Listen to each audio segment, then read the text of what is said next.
Amigos televidentes de esta hora, saludamos a Osvaldo Moreno, analista político, a quien le damos la más cordial bienvenida. Gracias por aceptar la invitación a este diálogo. Hay varios temas de la coyuntura que quisiera abordarlos, Osvaldo. El primero, estas declaraciones realizadas en Estados Unidos por el presidente de la República, en la que manifiesta ante una pregunta de que no va a escabullir la responsabilidad de continuar en el mandato en el 2025, es decir, de lanzarse a la reelección.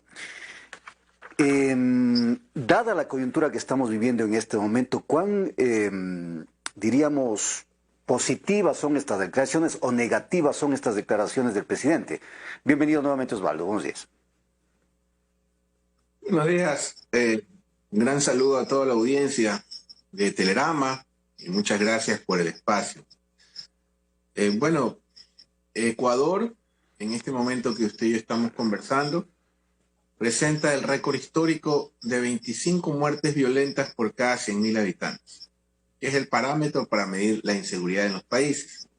Hasta el año 2017, esa cifra era de 5.3, la cifra más baja de la historia.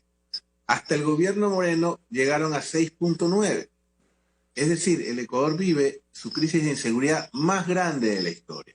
Entonces, yo pensaría que al margen de ir a Estados Unidos a hacer este tipo de declaraciones, cuando lo de fondo es el Tratado de Libre Comercio, cuando lo de fondo es acuerdos en seguridad, si ellos creen que esa es la vía, pensaría que, es parte de la retórica presidencial, sumado al ingrediente de un gobierno y un presidente, un gobierno que tiene 85 de rechazo y un presidente que el 80% no cree en su palabra. Entonces, es un poco, digamos, interesante o es un poco contradictorio este tipo de declaraciones a tan lejos y además creo que le haría mucho daño a su tendencia porque la vez pasada, digamos, una serie de candidatos se dieron el espacio en nombre de que no llegue el correísmo, ya usted ve la tragedia y en ese sentido no me imagino otra vez esa tendencia fragmentada con una izquierda que podría regresar con fuerza como ISA y el correísmo. Ahora, Osvaldo, se vienen unas elecciones seccionales y se viene una consulta popular auspiciada precisamente por el gobierno nacional. Este tipo de declaraciones de alguna manera le hacen daño a los objetivos de la consulta del gobierno porque parece que de alguna manera deslegitima lo que quiere el gobierno en esta consulta al el presidente decir, bueno, yo estoy dispuesto a lanzarme a las elecciones el próximo año a la reelección. Mire, generalmente las elecciones de orden local tienen una lógica totalmente distinta a las de orden nacional. Las agendas que usted toca o tiene en un tema nacional y local son distintos. Primero por las agendas del tema. Por ejemplo, usted en un tema nacional debate la política exterior, la economía, etcétera, etcétera, y en un tema local usted debate los parques, el aseo, digamos la basura en la ciudad, etcétera, etcétera. Los procesos de tipo plebiscitario, digamos, son generalmente para afirmar tesis o para legitimar, digamos, gobiernos o cosas así por el estilo.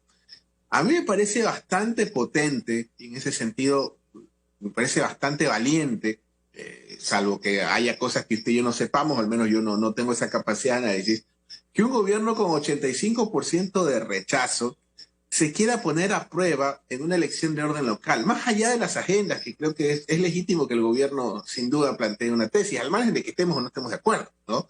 Entonces, en primer lugar, con esa popularidad, llevar en el ámbito local un tema nacional para evaluarse, cuando no tienes ni siquiera plazas donde estás compitiendo, salvo Azuay, creo que el gobierno no tiene plazas donde esté compitiendo algo. Y segundo, que esto es lo más desafiante y súper interesante, ya para estudio, o sea, dejemos el análisis de un momento político local. El otro tema es desafiar a los electores.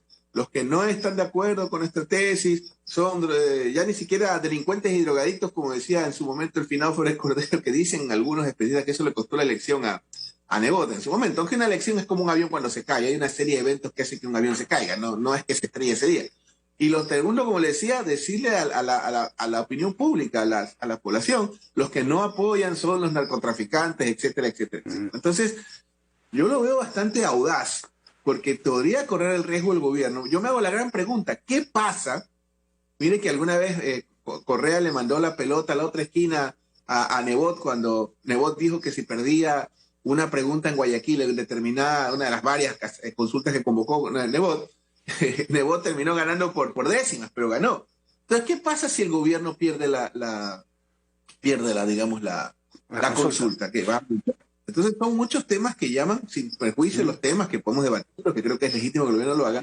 Creo que es un momento bastante particular para que lo haga. Claro, ahora, dentro del discurso y, bueno, de una entrevista que realizó precisamente a un medio en Estados Unidos del presidente, y a propósito de lo que usted señala, el tema del narcotráfico, esta supuesta vinculación de candidatos seccionales al narcotráfico, es decir, candidatos del narcotráfico y que tendría también vinculación con ciertos asambleístas o asesores de asambleístas y que estarían vinculados al correísmo.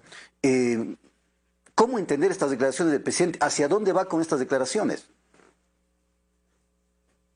Mire, nosotros hemos pasado en una etapa, yo recuerdo que el correísmo acusaba a todos sus detractores de agentes de la CIA, no sé si usted lo recuerda, ¿no?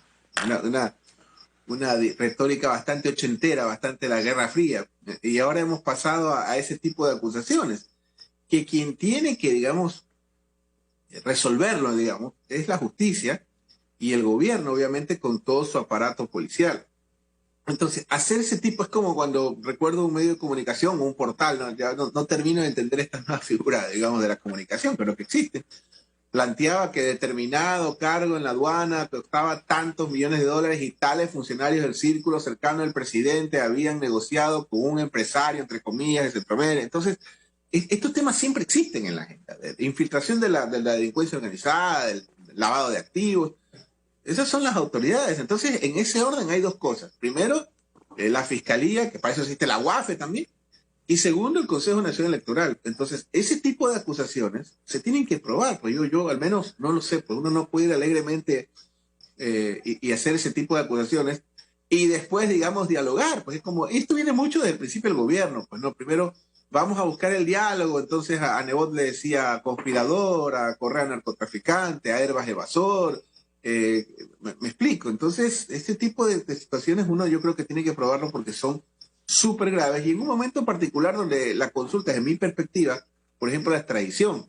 Vaya usted ve a Colombia. Colombia cada día, no cada año, rompe el récord mundial de exportador de cocaína, está infestado de barcos norteamericanos, tiene extradición y esos son temas que al menos yo no creo que resuelvan el tema, pero que creo que hay que debatir. Muy bien, bueno, hay mucho de qué hablar en los temas políticos. Osvaldo, gracias por acompañarnos en este espacio. Osvaldo Moreno, experto en temas políticos, analista político. Hacemos una pausa y hablemos con más.